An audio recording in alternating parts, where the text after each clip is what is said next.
Hello, everyone. Thanks for listening to Wake Up, Look Up, a podcast where we connect events happening in real time to the gospel of Jesus Christ.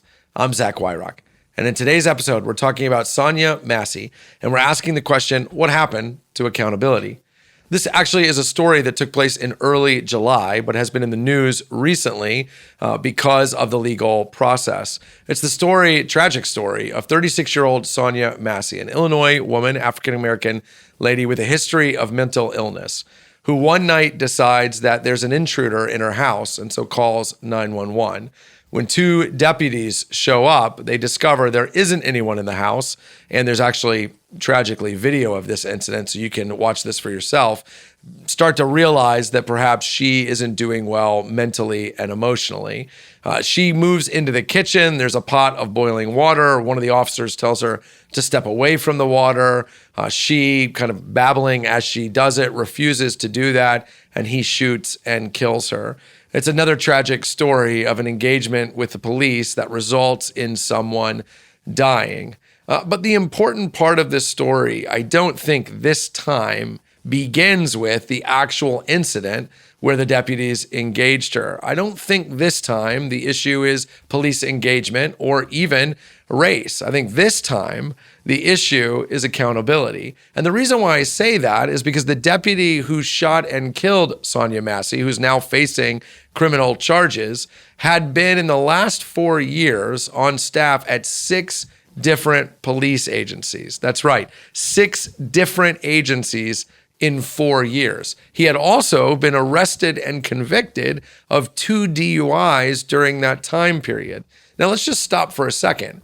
Forget the fact that this guy was a police officer. It wouldn't matter what he was. If he was a plumber and he had worked for 6 different plumbing companies in 4 years while also having 2 DUIs, we would say something's going on in that guy's life that isn't good. He is not headed up, he's headed down. He's in a bit of a spiral. And we would all agree that the absolute worst thing to do for that particular guy in that particular moment of his life would be to give him a gun and authority.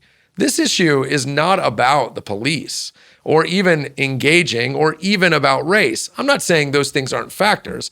I'm just saying long before this particular tragic night in July in Illinois, someone should have fired this cop.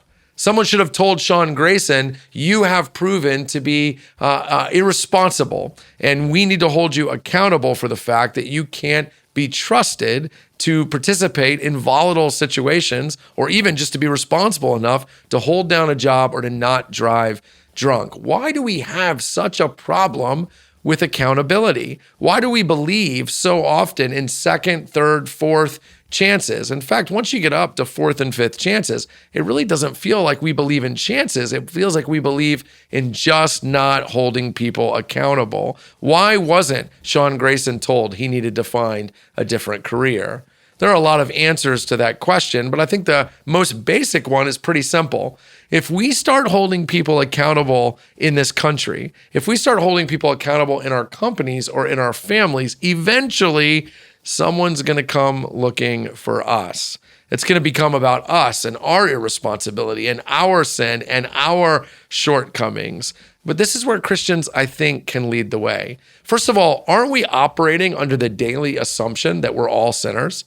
Don't we know that we mess up, that we make mistakes, that sometimes our mistakes have consequences? Wasn't that the beginning point of our faith? Don't we know that wherever our sin is, grace is greater and goes deeper in that moment? So if Christians can lead the way, it's through by saying, you can hold me accountable first. I want to be responsible and accountable for my actions. Whatever you tell me is true of me isn't going to crush me because Jesus died for that. The Spirit of God is working in me through that. I want to be held accountable because ultimately to be loving to my neighbors, to participate in the common good requires that. We have to be the ones who are saying, start with me, not just, I know eventually it'll get to me. Start with me. I'm going to hold myself accountable. Let's hold each other accountable in the hopes that we can reverse this tide of people who should have been held accountable, actually being given so many chances, they end up hurting someone. We cannot be afraid of telling someone, listen, you can be forgiven and you can be shown mercy, but the consequences of your actions are such that you've lost this opportunity. We can't conflate grace and responsibility. We can't conflate Christianity and an accountable-less world. We have to believe and champion in accountability. And in this case, had we done that, Sonya Massey would still be alive. Hey, thanks for watching this episode of Wake Up, Look Up.